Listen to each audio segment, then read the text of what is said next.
So as you can see here, I have ended up with 3 alternators. The first one that was sent to me by Hiace Southeast was brutally damaged by UPS, so they were kind enough to send another one out free of charge for now.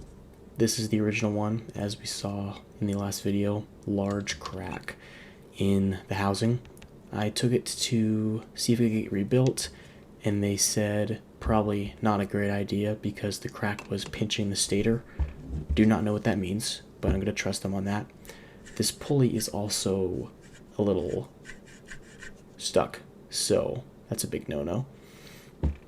Anywho, let's take a gander at this last alternator. So you can see the dent is pretty sufficient. This is the first one that got sent.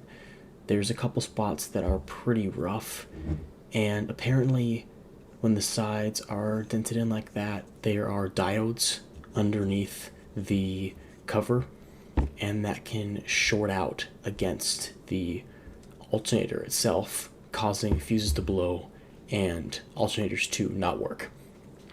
Long story short, I went through 6 fuses and took these alternators out about 6 times, in and out, and this is the damage on the one that I was testing in the car. That was enough of a dent to prevent it from working. It just kept shorting out, popping the fuse. I got the van to start and run for like 10 seconds, and then it popped the fuse. So the place I took it to was nice enough to swap on another cover for me, perfect condition, and we're gonna go ahead and put this bad boy back in the van and hope that it works, because if it doesn't, I don't know what I'm gonna do. While I was trying to figure out this issue, I just decided to temporarily put the AC compressor back in with 1 bolt, just to kind of keep it steady, hold it there. So first thing we're going to do, take it back out.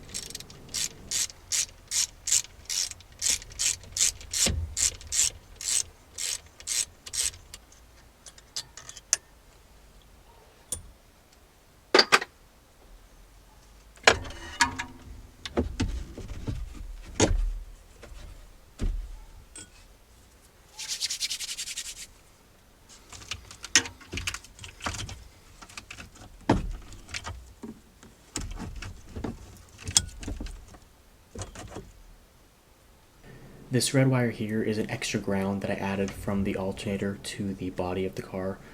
I just did this while I was trying to figure out the issue with the alternator, and it didn't end up doing anything, but I'm just going to leave it as an extra ground.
putting these two alternator belts back on was a bit of a struggle. You just have to make sure that the alternator tensioner, which is connected to the alternator, is all the way loose, so you can make sure you can stretch the belts over. I would recommend going over the pulling on the bottom of the engine and then the top, and then stretch them over the alternator last.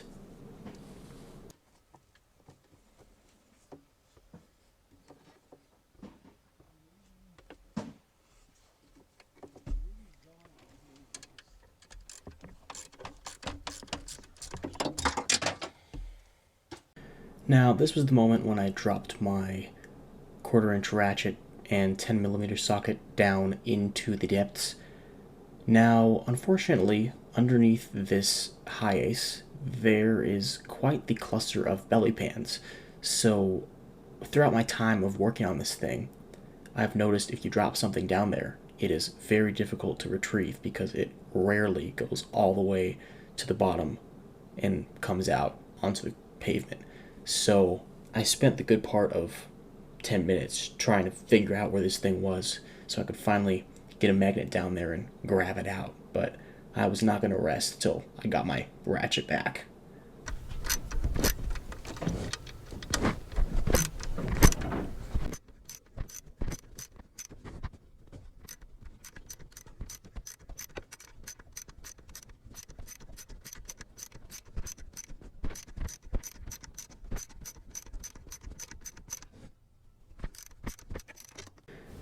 Now I'm just going to double check to make sure there's enough tension on these belts, and what I will do when I have everything back together is run the engine for about 5 minutes and then turn it off so I can tighten the belts again, because since they are brand new, it's going to take a little bit of time for them to stretch out, and then you're going to have to tension them back down to make sure they're not too loose.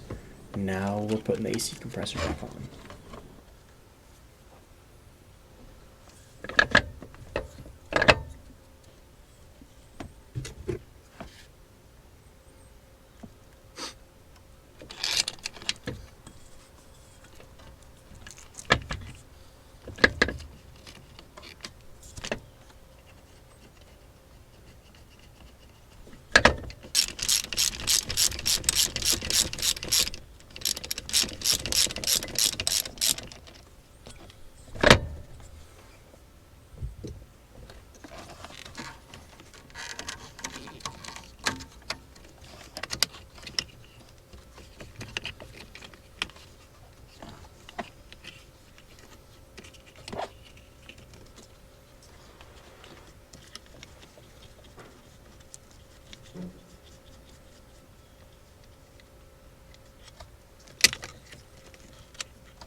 So I have the compressor bolted back in with the 4 bolts, 2 on the top, 2 on the bottom, and now I'm just feeding the belt in.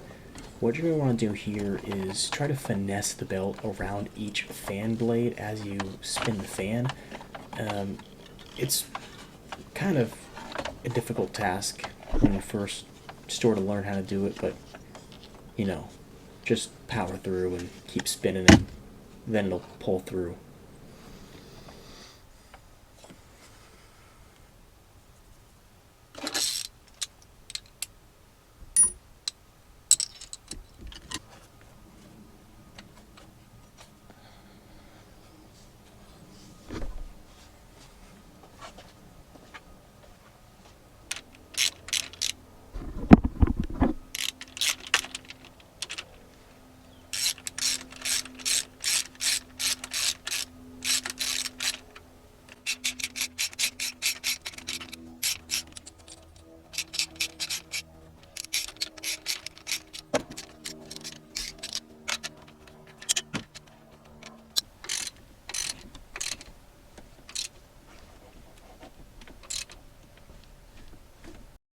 I apologize for the strobe light. Not sure why LED lights do this on camera. Probably something to do with the frame rate. Anyways, these are the fuses that I exploded during my time to try figuring out why the alternator wasn't working. Went through a few of them, to say the least. So we're just gonna pull this fluffy stuff back and expose the batteries a little bit. I got these terminals taped up because I was scared that they would accidentally ground and then make sparks and something explode. But, you know, do what you please.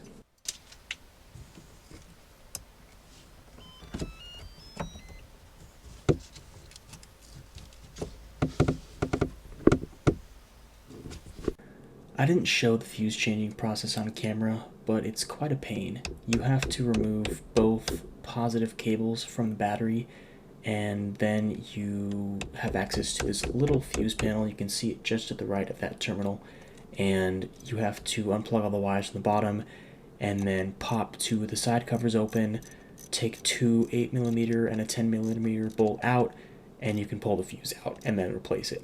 It is not easy for a fuse change. I just would have saved so much more time pulling it in and out without screwing it in, but that's what had to happen. So don't make the same mistake I did. Get your alternators tested.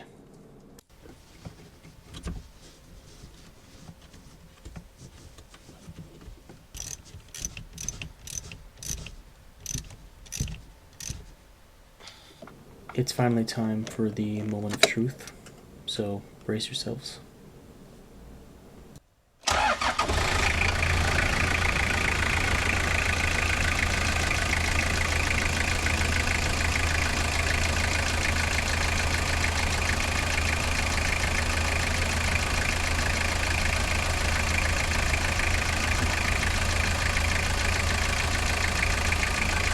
All I can say is thank goodness this headache is finally over.